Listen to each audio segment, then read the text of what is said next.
नमस्कार। Uttarakhand science education research centre में आप सभी का स्वागत है। यूसर्क राज्य में प्रौद्योगिकी आधारित विज्ञान शिक्षा सुलभ करवाने हेतु कृत संकल्प है।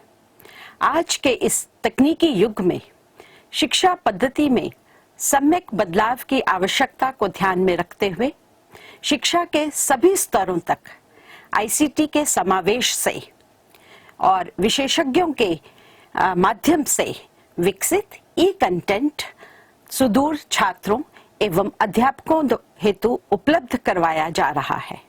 हमारा विश्वास है कि ई कंटेंट एक मूल्यवान संसाधन के रूप में आपके चिंतन कौशल एवं रचनात्मकता में वृद्धि करने में सहायक होगा।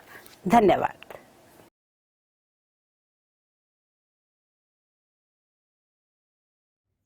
आइए अब हम प्रणोद और दाब के संकलन पर आधारित एक आधारभूत प्रश्न हल कर लें।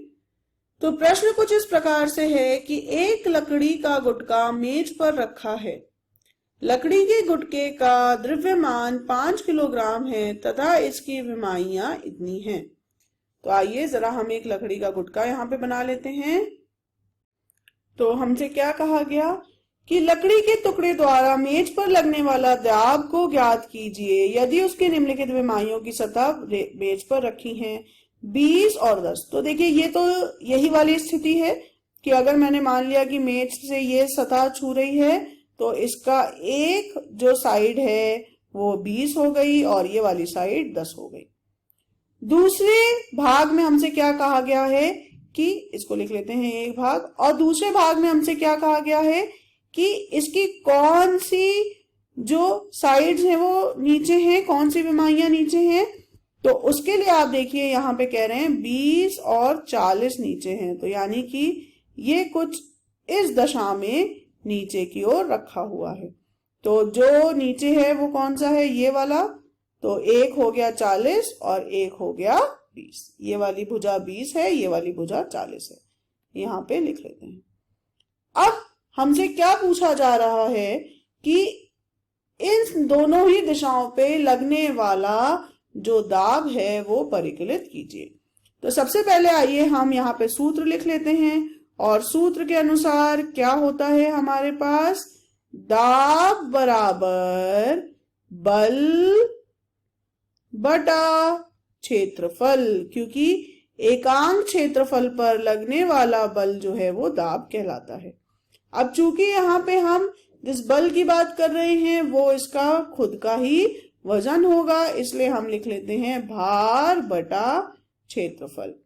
तो जितना भी भार है वो एक एकांक क्षेत्रफल पर लग रहा है, और जब हम इसे निकालेंगे तो हमें दाब पता चल जाएगा। अब आइए ए भाग पे देखें कि कितना दाब है।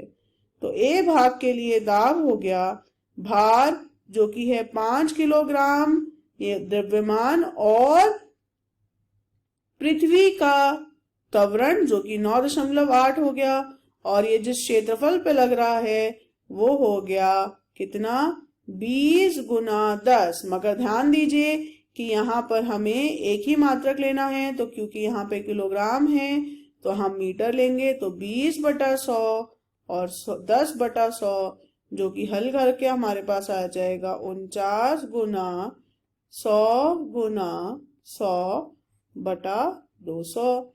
ये दोनों और ये दोनों कट गए, फिर ये 2 और ये 50 बचा, और हमारे पास क्या इसका उत्तर आ जाएगा, 0 और ये 45 हाथ से लगा 4, और यहाँ पे हमारे पास आ जाएगा 24। तो आ गया 2450 पास्कल। तो यहाँ पे एक बहुत ही ज्यादा रोचक बात हमारे सामने आ गई, वो ये कि एक 5 किलोग्राम द्रव्यमान वाला पिंड 2450 पास्कल का दाब लगा पा रहा है।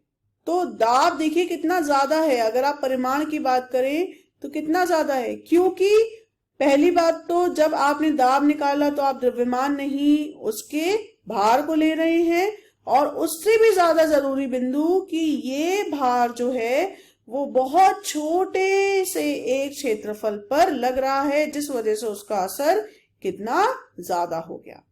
आइए अब भाग 2 की ओर बात करें।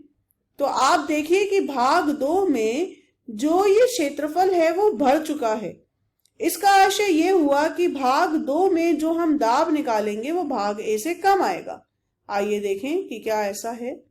तो दाब के लिए हो गया 5 गुना 9.8 बटा 40/100 गुना 20/100, और आप इसे हल करेंगे तो आएगा 49 गुना 100 गुना 100 बटे 800। तो ये 2 शून्य और 2 शून्य यहाँ से हट गए। ये 8 को अगर हम हटाएंगे तो 12.5 आ जाएगा। आइए एक बार इसको गुना कर लें, 12.5 और 49 को, तो ये 45 हाथ से लगा 4, 18, 2 22 हाथ से लगा 2, 11, 20 हाथ से लगा 2, 10 हाथ से लगा 1 और 5, तो ये आएगा 5 2 1 6, यानी कि 612.5 पास्कल।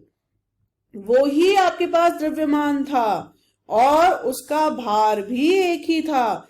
सिर्फ और सिर्फ आपने अंतर किया इसके क्षेत्रफल में जिसके ऊपर ये भार लग रहा था, और आप देखिए कि इसका जो दाब है वो कितना ज्यादा बदल गया। तो यही बात जो है वो समझने वाली है यहाँ पे कि जैसे जैसे आप क्षेत्रफल करेंगे कम, वैसे वैसे जो भार का प्रभाव है यानी कि जो दाब है उसका मान बढ़ जाएगा।